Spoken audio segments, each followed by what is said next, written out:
Abbiamo poi un carré d'agnello, appunto le costine d'agnello tutte assieme, non separate. Lo andiamo a scalzare bene, lo lavoriamo per togliere il tessuto connettivo, poi li separiamo a seconda della pezzatura che vogliamo servire al nostro cliente. Più o meno sono 2-3 costine a seconda appunto della distanza tra un osso e l'altro, e prima andiamo a sgasare nel sottovuoto a campana, immerso in una salamoia, in un liquido che desideriamo utilizzare. Per esempio abbiamo utilizzato il vino bianco con un mezzo spicchio d'aglio e del rosmarino.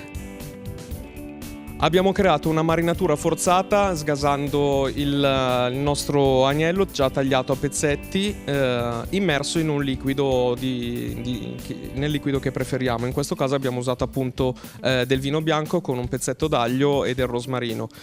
Questo tipo di operazione fa sì che la marinatura entri in modo forzato dentro la carne, quindi non servono marinature molto lente.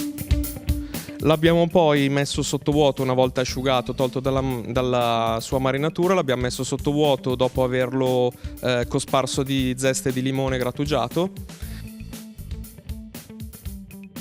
Una volta sottovuoto l'abbiamo messo in cottura più o meno per dalle 3 alle 4 ore, sempre sui 55-60 gradi.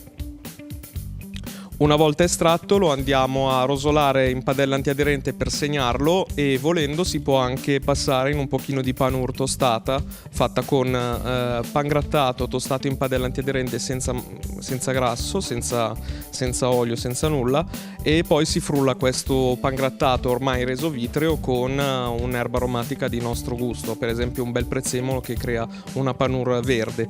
La nostra costina, il nostro pezzettino di carne di agnello viene poi intinto ancora caldo, appena rosolato, dentro la panure, e in questo modo noi abbiamo la panure che si attacca bene al nostro carré, e lo serviamo. Possiamo servirlo appunto con un contorno di verdure cotte.